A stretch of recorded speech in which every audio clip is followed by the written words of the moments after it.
Today, we're going to talk about the cryptocurrency market and some of the movements that we've been seeing in Bitcoin and altcoins, and how I think you should trade if we are moving into a Bitcoin cycle. And for those of you unfamiliar with what a Bitcoin cycle is, it just means that Bitcoin is favored in the market over altcoins. And our most recent Bitcoin cycle was from October to December. And obviously, since then, when we saw the rundown in Bitcoin, altcoins were doing fairly well, and then everything started to get hammered once we got into 2018. But in general, we've been in an altcoin cycle since December, roughly around the middle, and since then we're slowly starting to see Bitcoin come back in dominance once we started seeing this bounce back in Bitcoin's price. So I just wanted to sort of give my thoughts a little bit here. If we look over at coinmarketcap.com, you can see that the Bitcoin dominance figure has finally rose above 40% again. It has not been at 40% for a fairly long period of time. I actually think it hasn't been there since probably the beginning of the year or close to the end of the year. Let's see. So we haven't been at 40% since, pretty much since the beginning of the year. So it's been a little while. It's been 2 months, which in the cryptocurrency space is the equivalent of 2 years, or at least that's how it feels. So we've kind of been, this is a very big event, and I actually think that a lot of traders are interested in this dominance figure now that it's broken above 40%. One of the comments that was left on one of my previous videos is that, it's interesting how humans like these nice round numbers, because realistically, there's no difference between, 39% and 40%. I mean, there is a difference, but should we really be saying that 40% is so much more meaningful than 39%? Realistically, no, right? It's just a 1% difference. It's not like we get excited from 40 to 41%. But just because of the way the human mind works, just because of the way that traders work, when we get through those nice round numbers, there are psychological barriers at those levels, and we actually fought to get above 40% for the better part of a week. So this is something that I think is sending a signal to the market. I'm already starting to see some of the other YouTubers out there starting to shift over into Bitcoin if they haven't already. And I think this is going to be the group number 2. If you remember my video where I talked about Bitcoin and altcoins, I said that there are 3 main groups when it comes to these cycles. The first group is the group that basically says, okay, I anticipate a cycle shift is going to happen, and I'm going to change my portfolio in anticipation of that. And these are the people that make the shift while the particular, like in this case, Bitcoin, is out of favor. And this is what I did from December 20th or so until now. And I've slowly been increasing my Bitcoin position as we saw this dominance figure fall lower and lower. So I've been bullish on Bitcoin relative to altcoins since 45% dominance. So obviously I got in fairly early because I don't think that it's really going to go too much higher than 45%. Again, my number that I'm looking for is 50%.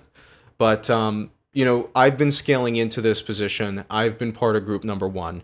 Then you have group number 2, which are the people that are waiting for the momentum to shift over into their favor. In other words, they're looking for the first catalyst to suggest that perhaps we're going to see altcoins go out of favor and Bitcoin is going to increase in favor. And that's exactly what we saw. We are starting to see, I think, a lot of people that weren't part of group number 1. They are now part of group number 2, where they are moving their funds into Bitcoin in anticipation of an even stronger increase relative to altcoins. And then there's going to be group number 3. And group number 3 is going to be the ones that jump on board when Bitcoin dominance goes to 50% or 55% or wherever it reaches its peak. That's where group number 3 comes in. You don't want to be part of group number 3. All right, so I still think at this point, even though your altcoins are probably getting slaughtered for those of you that are heavily invested in them, I would suggest at this point that you basically still want to be allocated to Bitcoin. And I'm going to continue that narrative, and I'm sure a couple of other YouTubers will as well. I'm going to continue that narrative until the very least 45% dominance.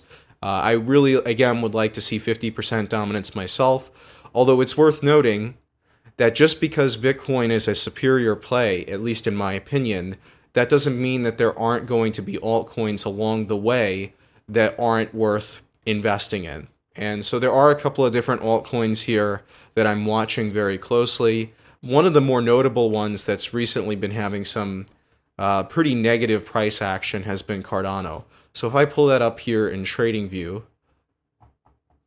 right here, let me go ahead and zoom in a little bit because there's not much trading history for Cardano. You can see here that Cardano has been going down for, basically since the beginning of the year. It's not been a good time for them. And the thing about Cardano here, and this is sort of a problem when it comes to, trying to buy low or buy or sell high, is there's not a lot of trading information because obviously they haven't been on exchanges for too long. So they've been on Bittrex a little bit longer than Binance, if I recall, but it's still not that long a frame of time.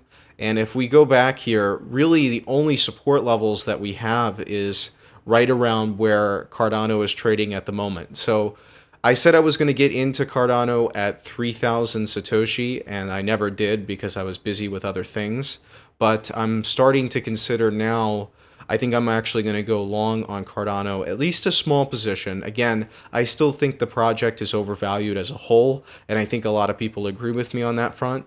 And as a result of that, I don't want to take too much of a chance when it comes to investing in Cardano because, again, I don't know how much of, you look at a couple of the Reddits, and if you look at some of the comments that are being made in social media, a lot of people are of the opinion that, just they don't have a platform yet, right? And as long as they don't have a platform, should it be a top 10 coin?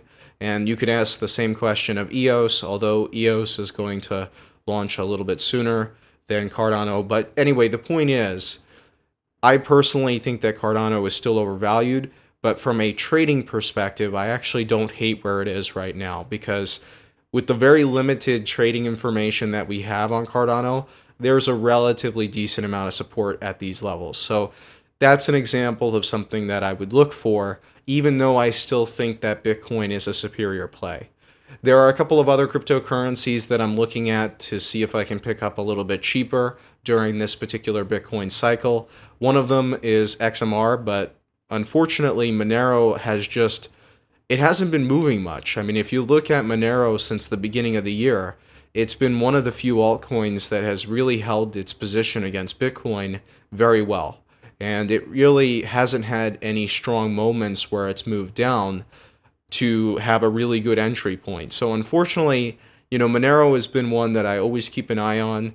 I really like Monero. I'm probably going to make a video about Monero here soon in the future, but this is one that I always look for. If there is any time where this comes down substantially, I will be buying the dip on this for almost any reason. It almost doesn't matter why it comes down. I'm not going to say any reason. There could be some that caused me to be a little questionable on it. Like, for example, if something like what happened to Walton happened, I might be a little bit uncertain.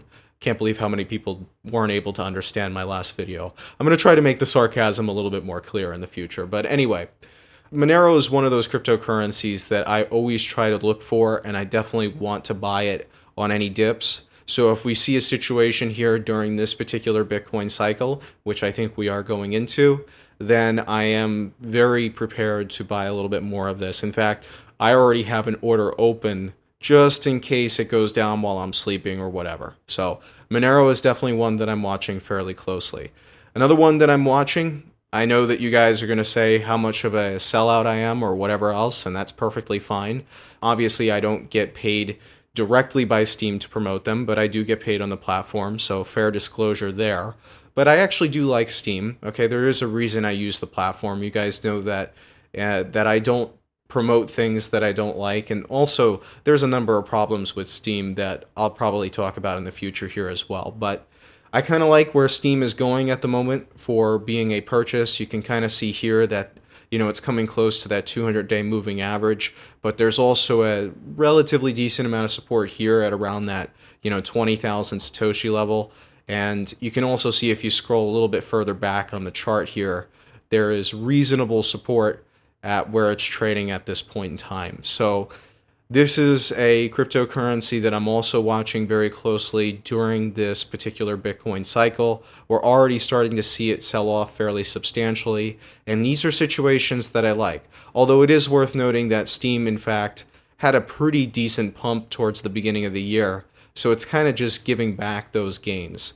However, if it does come down to, roughly 20 to 22,000 Satoshi, I will definitely be picking up more. And this is one of the cryptocurrencies that I do hold a decent amount of. So these are different, the general idea when it comes to trading in a cycle is to look for opportunities on the opposite side of the cycle. So as we see this Bitcoin dominance figure starting to increase, I think this is going to be a great opportunity to pick up whatever altcoins you're bullish on, and it doesn't have to be the altcoins that I picked here. And also, you kind of don't have to be bullish in the long term. Like for example, with Cardano, again, I still think their platform is exceptionally overvalued because there is no platform, but I still think there's a trading opportunity there. So I will still take a chance with that particular cryptocurrency, even though I may not necessarily think that it's fairly valued or undervalued. In fact, again, I will always say that I don't think most cryptocurrencies are undervalued.